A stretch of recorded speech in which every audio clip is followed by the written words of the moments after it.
August 16th, 1977, Graceland Mansion. Something was wrong. Elvis Presley spoke his last words to his girlfriend Ginger Alden, and they weren't what anyone expected. The king of rock and roll had been struggling. Prescription drugs consumed his days. His health was failing. Weight gain plagued him. But those who knew Elvis noticed something else in his final weeks. A strange calmness, an acceptance that seemed almost prophetic. That fateful morning, Elvis couldn't sleep. He sat at his piano, playing gospel songs in the darkness. Ginger found him there, lost in thought. His final conversation wasn't about music or fame or tomorrow's plans. Instead, Elvis looked directly at her and said something that would haunt everyone who heard it. But here's what the world never knew. 3 days before his death, Elvis called his spiritual advisor. He spoke about visions, dreams that felt too real. He described seeing his mother, Gladys, who had died 19 years earlier. She was calling to him, he said, beckoning him home. The official cause of death was cardiac arrhythmia. The media blamed drugs and lifestyle. But those closest to Elvis believed something else entirely. They believed he knew. They believed he saw it coming. And they believed his final words weren't random at all. They were a goodbye to a world he was ready to leave behind. The truth about that morning remains buried in whispers. Ginger Alden has never fully revealed what Elvis said.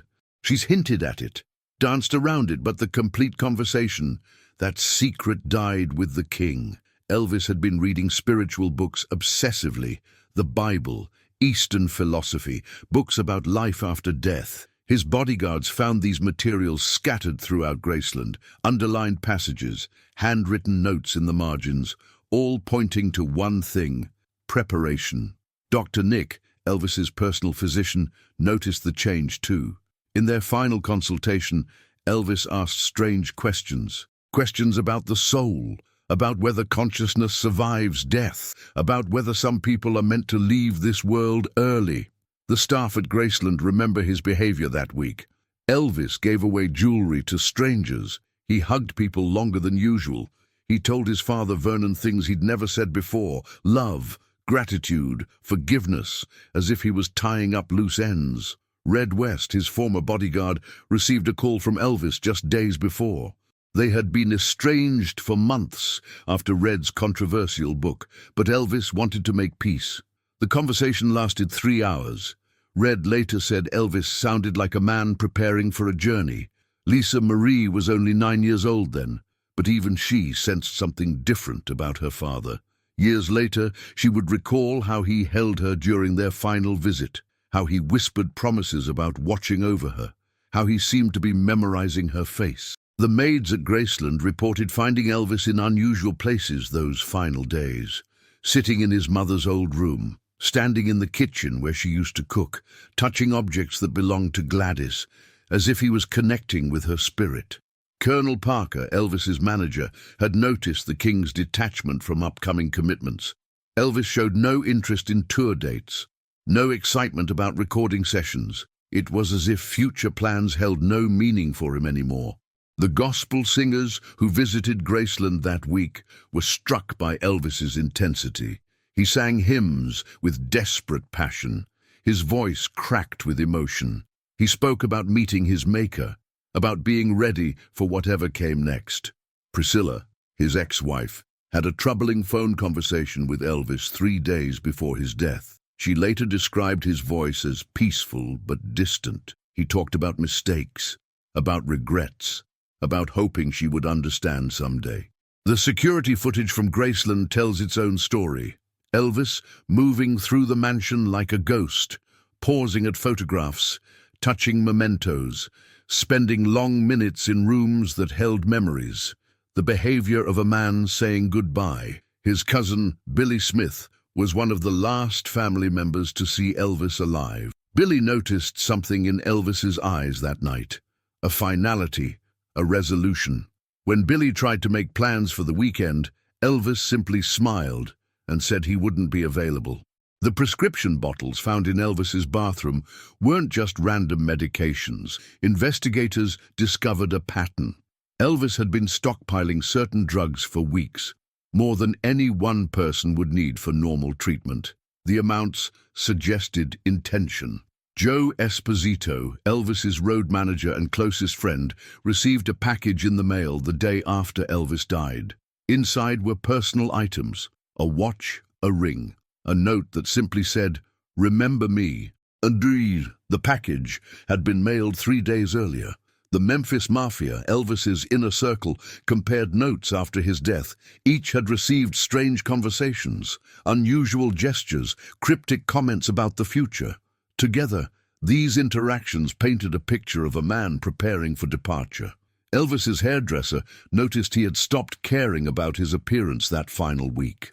The man who was obsessed with his image suddenly didn't want to look in mirrors.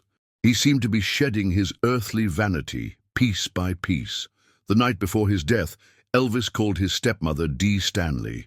Their relationship had been strained for years, but that night he apologized for everything. He told her he loved her.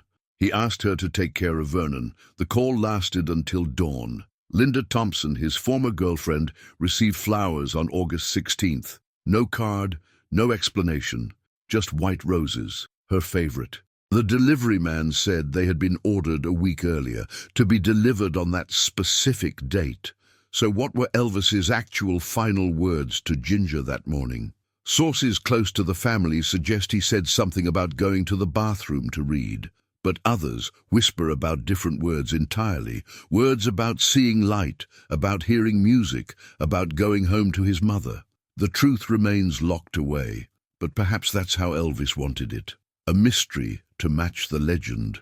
A final performance that would keep the world guessing forever. Because even in death, the king knew how to leave his audience wanting more. The paramedics who arrived at Graceland that afternoon noticed something peculiar.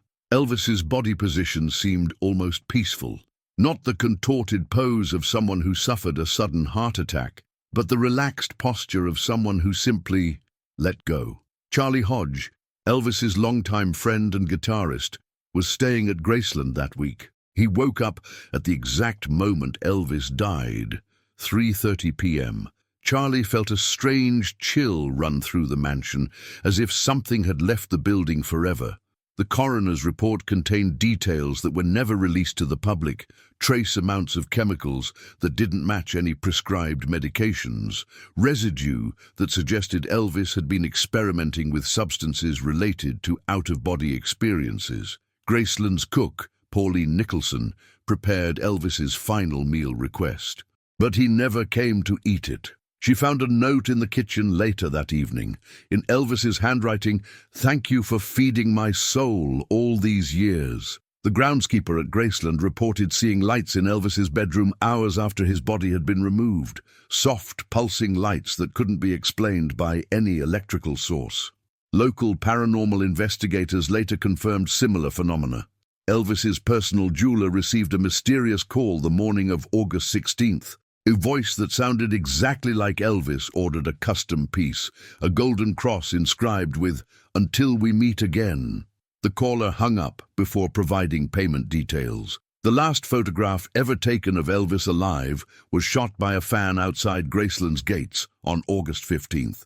When developed, the image showed something strange, a translucent figure standing behind Elvis, shaped like a woman, resembling Gladys Presley. James Brown, the godfather of soul, claimed he had a vision of Elvis 3 days before the death. In the dream, Elvis was wearing white robes and standing in a field of music notes. He waved goodbye and faded into golden light. The telephone records from Graceland revealed that Elvis made 17 calls in his final 24 hours. Each conversation lasted exactly 3 minutes. Each person he called later described the same thing. Elvis sounded like he was calling from very far away. Reverend Rex Humbard, Elvis's spiritual counselor, received a package after the funeral. Inside was a recording Elvis had made privately, his voice singing "He'll Have to Go" with lyrics he had rewritten. The new words spoke about crossing over to the other side. The ambulance driver who transported Elvis noticed something impossible. During the ride to the hospital, the radio spontaneously played "Can't Help Falling in Love." The radio wasn't even turned on. The driver checked 3 times. Elvis's barber found something haunting in the mansion's salon, a mirror with a message written in what appeared to be hair gel. "The king is dead. Long live the king." Security cameras showed no one had entered that room for days.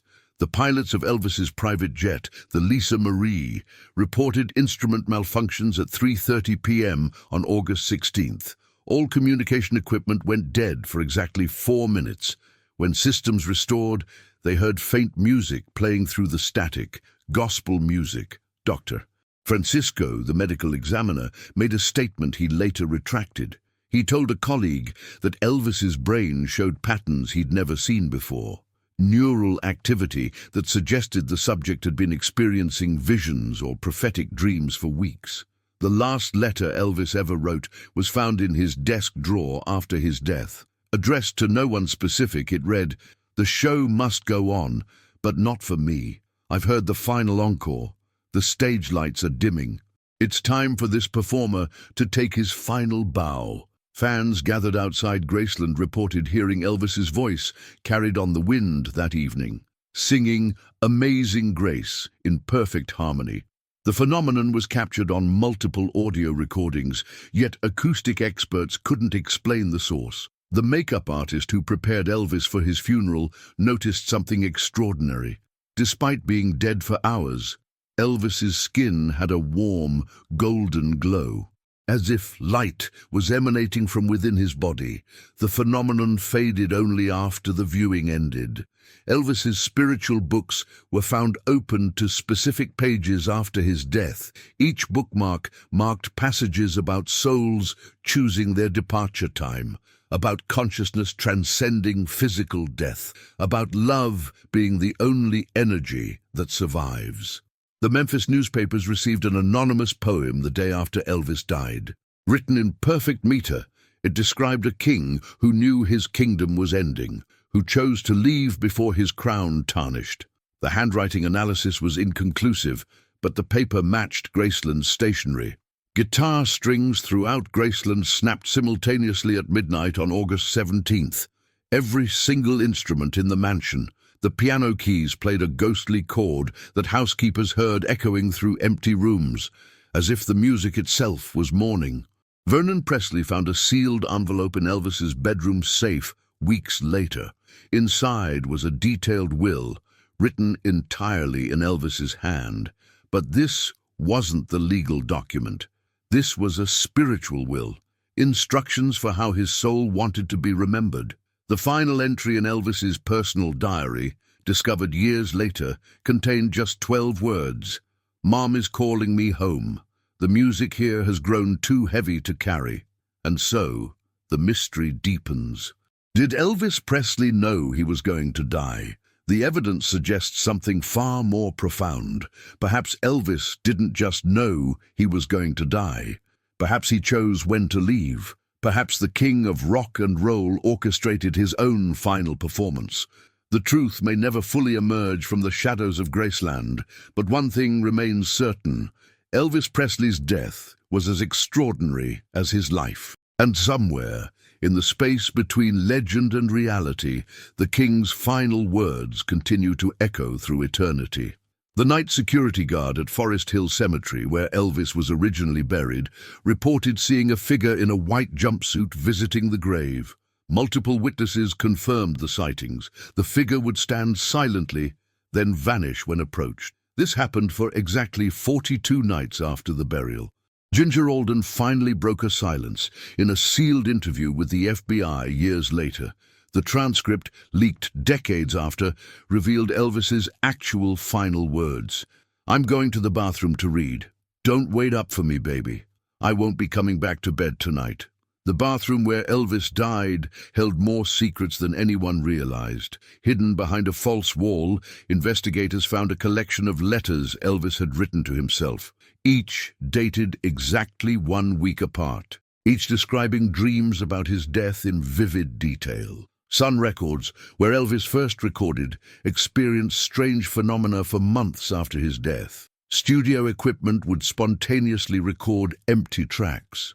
When played back, engineers heard what sounded like Elvis humming melodies that were never released to the public. The last person to shake Elvis's hand was a young boy with autism at Graceland's gates on August 15th. The child's mother later said her son spoke his first words that night. The singing man went to heaven. The boy had been non-verbal his entire life. Elvis's personal astrologer, who had been consulting with him privately for years, revealed that Elvis had requested detailed charts about August 16, 1977, months in advance. The cosmic alignment that day, she said, represented a soul's perfect moment for transition. The emergency room doctor who officially pronounced Elvis dead noticed something that haunted him forever. Elvis's eyes remained open, but they weren't looking at anything in the room. They seemed to be gazing at something beautiful just beyond the ceiling. Colonel Parker received a phone call at 3:35 p.m. on August 16th, 5 minutes after Elvis's death was pronounced. The voice sounded exactly like Elvis, saying only, "The contract is terminated, Colonel. I'm free." The call was traced to a disconnected phone booth in Memphis. The recording studio at Graceland captured something impossible that evening. Sensitive equipment, designed to pick up the slightest sound, recorded what appeared to be Elvis's voice singing, "I'll Fly Away." The timestamp showed 8:42 p.m., hours after his death. Elvis's pet dogs began howling at exactly 3:30 p.m. on August 16th and wouldn't stop for hours. Veterinarians found nothing wrong with them. Animal behaviorists said they were exhibiting signs of sensing a spiritual departure. The flower arrangements at Elvis's funeral contained hidden messages. Spelled out in white roses among the larger displays were the words, "He knew, ready to go, following Gladys." Florists claimed they never received instructions for these specific arrangements. Decades later, audio engineers analyzing Elvis's final recordings discovered something extraordinary. Subliminal frequencies embedded in his last songs matched brainwave patterns associated with near-death experiences, as if Elvis was already crossing over while still alive. The taxi driver who brought the last visitor to Graceland on August 15th reported a strange conversation. His passenger, an elderly woman in 1950s clothing, said she was there to bring her boy home. She vanished from the cab before he could get to the gates. Electronic voice phenomena researchers recorded hours of audio at Graceland in the weeks following Elvis's death. Hidden in the static and white noise, they found fragments of what appeared to be Elvis's voice saying, "Tell them I had to go. Tell them the music called me home." The minister who performed Elvis's private funeral service kept a secret for 40 years. Elvis had written his own eulogy and given it to the Reverend months earlier. The handwritten pages spoke about a soul who had completed its earthly performance and was ready for the final curtain call. Medical researchers studying Elvis's autopsy reports decades later discovered anomalies in his brain chemistry. Levels of DMT, the compound associated with near-death experiences and spiritual visions, were present in amounts that suggested he had been naturally producing this death hormone for weeks. The psychic Elvis consulted in his final months revealed that he had asked her the same question repeatedly. "How will I know when it's time to go?" She told him he would feel a profound peace and would hear his mother's voice clearly. 3 days before his death, Elvis called to tell her both signs had appeared. Elvis's voice coach noticed something remarkable during their final lesson. Elvis's vocal range had expanded beyond human limitations. He could hit notes that shouldn't have been possible for his vocal cords, as if his voice was already transitioning to something otherworldly. The security footage from Baptist Memorial Hospital showed something that was never explained. As Elvis's body was being wheeled through the corridors, every television in the hospital spontaneously turned on and displayed the same image. A young Elvis singing "That's All Right" at Sun Records. Lisa Marie later revealed that her father had given her a special locket during their last visit. Inside was a photo of Gladys and a note that read, "When you miss me, look up at the stars. I'll be the brightest one, singing just for you." The groundskeeper who prepared Elvis's gravesite found something impossible. The earth had formed a perfect musical note in the soil overnight. No tools could have created such a precise symbol. It remained visible until the first rain after the burial. Years after Elvis's death, quantum physicists studying consciousness theorized about his case. They suggested that some individuals might be able to consciously choose their moment of transition, aligning their death with cosmic forces for optimal spiritual departure. The last song Elvis ever listened to was discovered on his bedside record player. "He'll Have to Go" by Jim Reeves was stuck on repeat, playing continuously. The needle had worn a perfect circle in the vinyl, as if it had been playing for eternity. And so, the final truth emerges from the shadows of Graceland. Elvis Aaron Presley didn't just die on August 16th, 1977. He transcended. He chose his moment with the precision of a master performer, timing his exit for maximum impact. His final words to Ginger weren't casual conversation. They were a cosmic announcement, a soul declaring its intention to return to the source of all music, to rejoin the eternal rhythm that beats at the heart of the universe. The king may have left the building, but his spirit never stopped performing. And somewhere, in the space between heartbeats, between notes, between breaths, Elvis Presley continues his greatest show of all, teaching us that love truly is all we need to carry us home.